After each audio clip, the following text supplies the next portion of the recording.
That moment when you freeze and you can't find your words, writing from prompts gives you that mental flexibility and confidence to speak up and make your point. Because you've practiced thinking spontaneously, thinking on the fly. You've trained your brain to start with nothing and build something incredibly real.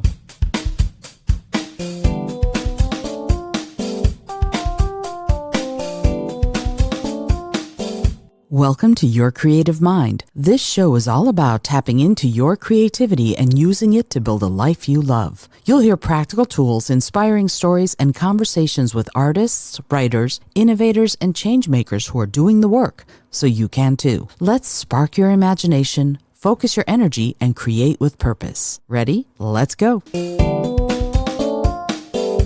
Hello, and welcome to the Your Creative Mind podcast. I'm your host, Isolde Trachtenberg. Thanks so much for taking the time to listen. Today, I want to talk about something that is very close to my heart because I have been talking about it and teaching about it for years and years and years. A number of years ago, I was teaching as an adjunct professor at Howard Community College in Howard County, Maryland, and the class I was teaching was called Let's Get You Writing.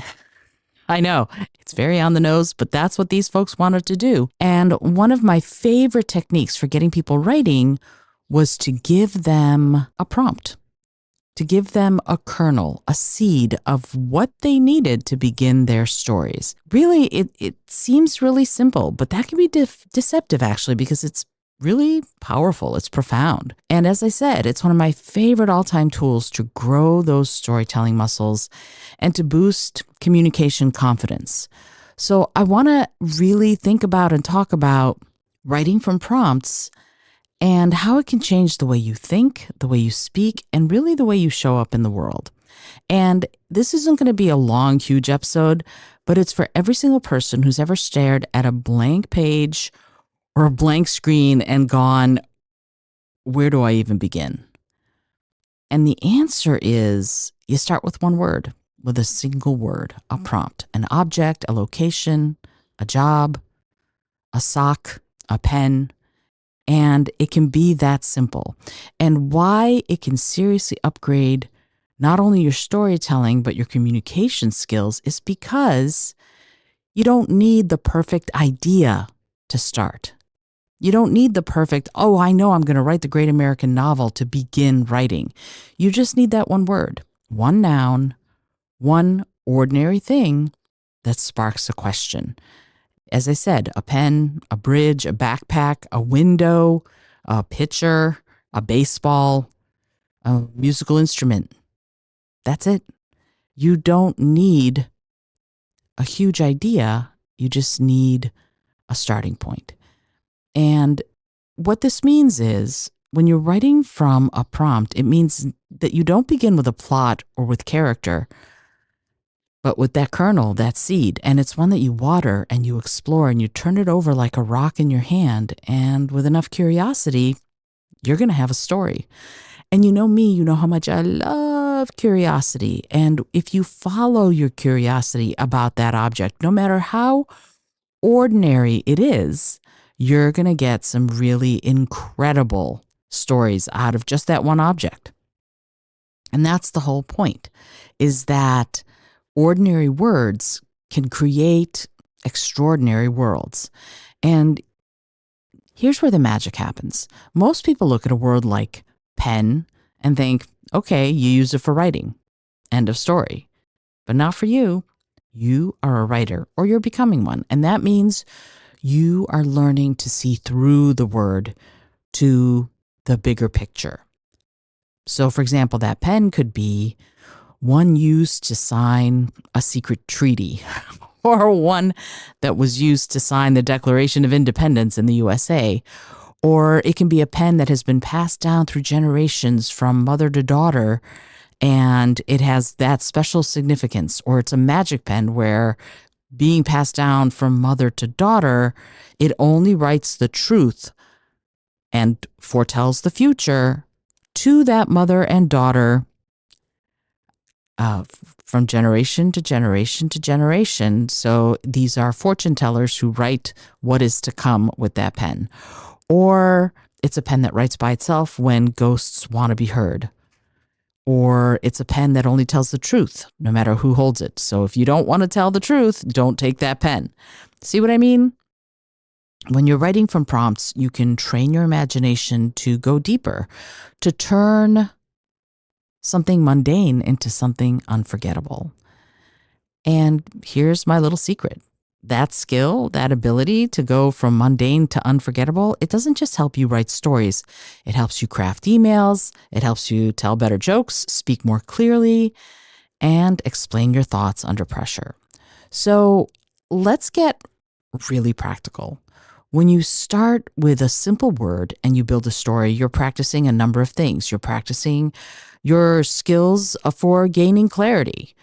You want to, and in fact, you need to have your idea make sense, because there needs to be a trail to follow. It's like a trail of breadcrumbs. So no matter which noun you start with, which prompt you start with, you're going to need to be super clear on the idea that you write about so that it makes sense not only to you as the writer, but to your readers eventually.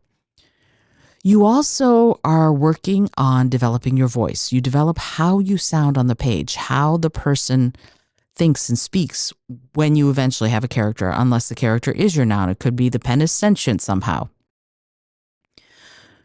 You also learn about structure. You begin, you get to the middle, and then you complete something. And that is storytelling structure. You also build your observation skills. You start noticing the world with more detail. And last but not least, you build courage. You start saying what you think, even when it's vulnerable. How cool is that? Alrighty. So these skills transfer big time. Imagine, for example, that you're giving a class presentation or a professional presentation, or you're applying for scholarship, or you're speaking up for yourself in a group project, or you're in a job interview. That moment when you freeze and you can't find your words, writing from prompts gives you that mental flexibility and confidence to speak up and make your point. Because you've practiced thinking spontaneously, thinking on the fly. You've trained your brain to start with nothing and build something incredibly real. And here's the part I don't mess around with. I've worked with thousands of people, from folks at NASA who wanted to learn how to communicate their high-tech, high-scientific concepts to the general public, to Fortune 500 executives, to young students who wanted to learn how to write basic stories. And over again, the people who get the clearest, boldest, and most innovative with their ideas, they write. And the ones who write well and consistently, they build their practice through small, daily, consistent creativity bursts, like with prompts. And they stick with it. Which brings me to, even just 10 minutes a day, writing from a prompt can shift how you think and how you speak. So here's the deal. Write a story from a word, then do it again tomorrow. After a week, you're going to have 7 stories. After a month, 30. And your brain will be wired to turn sparks into substance super quickly. Here's an example from my own life. So I participated last November in a 30-day playwriting challenge. In other words, you could write a short play or a longer play, depending on what you wanted to do. But every day you were given a different prompt, and you were required to write either a scene or a play if you felt so inclined.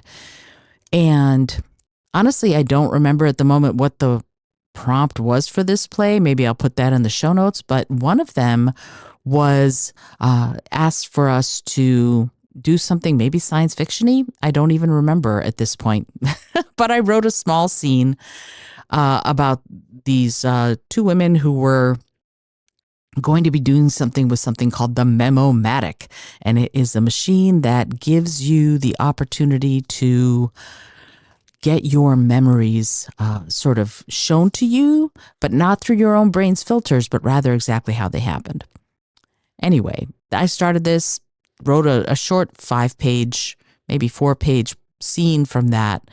And then just recently went, you know what? I'm going to write the entire thing, doggone it. And that's become a one-act play called Irreparable Damage. And I have submitted it to a contest to see what can happen with that. So I did that. And in fact, the other day at Writers Group, we were doing a writing prompt, and I forget what the prompts were, but one of them was tomb, and one of them I think was key, and I forget what the last one was, honestly, or lip match, key, and lawyer were the three prompts.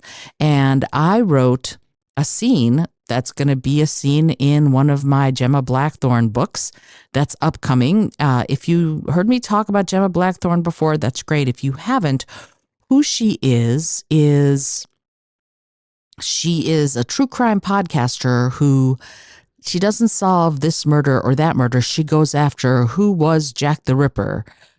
Where did the lost scrolls of Jesus go if they ever existed? She goes after the big mysteries of the last 4,000 or 5,000 years, and she's being helped along and funded by a shadowy group called the Need to Know Collective.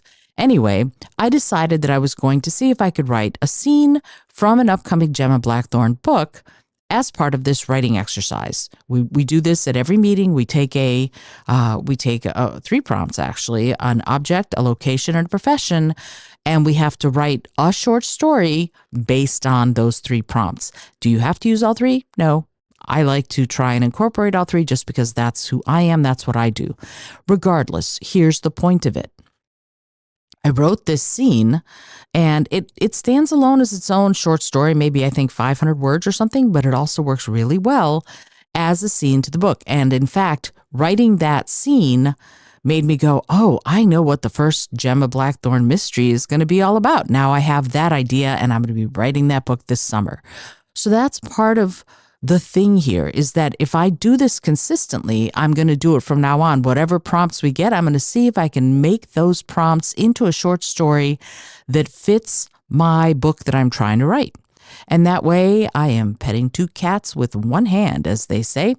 And that's the point, is that if you do it after a month, after a year, you've got a bunch of stories, some of which can be standalone stories, and some of which you might go, you know what? This works as part of a longer narrative, and I'm going to write a book on this. And you might. And that's the point, is that your brain is going to start getting wired to do this. It's going to take that spark and it's going to turn it into substance super quick. And the other part of this that I want to think about and ask you to think about is that if you're consistent, you're going to build confidence. And that confidence is going to build your ability to communicate. And that is going to change everything. And that's why I want to do this, is because I think it really matters, because you deserve to show up and you deserve to have confidence in what you're saying. So I want to say that most of us were not taught to express ourselves clearly or powerfully, especially in the hard moments. We're told to be polite, to fit in, to not make waves. And so we silence, we quiet down, we second guess, we go with the flow. Have you ever heard that? Oh, yeah. But writing, especially writing from prompts, gives you a safe and creative way to say what you really think. You can take a word like door and write about a moment when someone shut you out, or a word like key and tell the story of how you found your way back to yourself. And frankly, no one can take that voice away, and no one can take that story away once you claim it. So some of this can be, as I said, small daily things, but some of it can be bigger. And let's say we take the word hat. What comes to your mind when you think of the word hat? I'm going to give you a couple seconds to just think about that.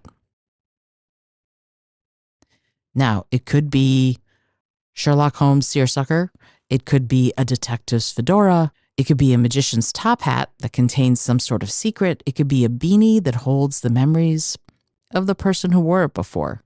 And the magician's top hat, for example, is one that's very important to me, because the Gemma Blackthorne stories are all going to be have something to do with magicians. So I'm very excited about that part of it too. And the beauty of this, though, is that one word has just so many different paths you can take from that one word. And if you follow your curiosity about that one word, you're never going to run out of stories, because if you let your imagination wander, you're going to go so many different possible places. And what I want to do is I want to encourage you to use this. I use this with my private writing clients. I use it in workshops. I used it in classes at a college when I was teaching there. But I want to encourage you to make it yours, to do what you need to do. And frankly, writers, speakers, creatives of all sorts and at every level use these kinds of prompts to sharpen their skills. It's not just for beginners. I'm not a beginner. I've written 9 books and I'm in the middle of books 10, 11, and 12, and I still write from prompts pretty much every day. I do something that gets those muscles juiced. And I want you to really think about what you can build if you just start. And the thing is, if you're here, I already like you, right? You're a curious person. You are either a creative already or you're ready to start being creative. And that means you're my people. And I want to tell you that you're not alone. There's a whole world of us, of people who are building stories, who are building their skills. And I want you to remember that you're always welcome, because the truth is your voice is unique. And if you don't tell your story, no one else is going to. If you don't write your story, no one else is going to do that either. So don't wait. I want to tell you that the big thing here is that you can trust this process. I've seen it work so many times with my students, with business leaders, with artists, with introverts, with extroverts, with creatives, and with people who don't think they're creative at all. But of course, I think they are. I've seen it work so many times. All you need is that kernel. That's the big thing, is that a lot of people think, oh, if I don't have the big idea, then I'm not a writer, or that I can't be a storyteller. And nothing could be further from the truth. One of the things that's so cool about this is that I never used to be an idea person, honestly. And now I have so many ideas that I could never fulfill them all in 1,000 lifetimes. Ideas come to me all the time. And that's because I've built a few skills. One, writing from prompts. So storytelling from a kernel, because now I create my own kernels. And 2, being willing to tell the stories. It's not just for you, it's for all of us that you're doing this. And I can't wait to see what you come up with. And so here is your simple, we'll call it simple, might not be, but we're going to try it. Here's your simple challenge for today. I want you to grab any noun, a pen, spoon, cloud, ladder, violin, guitar, dancer, whatever, and set a timer for 10 minutes and write a story. And it doesn't have to be perfect. It just has to be yours. Now, what I want you to do is don't write about liking a pen. Don't write about you and the pen or you and the spoon. Write a story that incorporates a pen or incorporates a spoon or a cloud or a violin. And remember, it's not perfection we're going for. It's your story. And if you want more, if you want to build a true writing habit, if you want to gain confidence in how to express yourself and discover the stories you are meant to tell, I'd love to hear from you. Message me here or leave me a voicemail on SpeakPipe. That is always in the show notes. And I would be delighted to work with you. I help emerging and experienced writers build writing practices that lead to better communication, stronger presence, and better storytelling. So whether you want to speak up more clearly in your life, or if you want to write a book, or just learn to think on your feet, it just starts with a single word. And I'd love to help you find yours. So if you want to try, get in touch and let's see what we can do together. This is Isolde Trachtenberg for the Your Creative Mind podcast, reminding you as always to be creative, be curious, and most of all, be kind.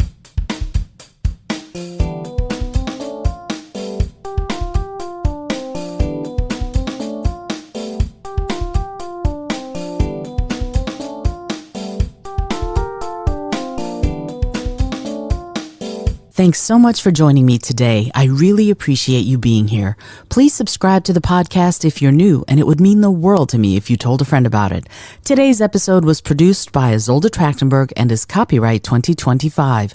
As always, please remember this is for educational and entertainment purposes only.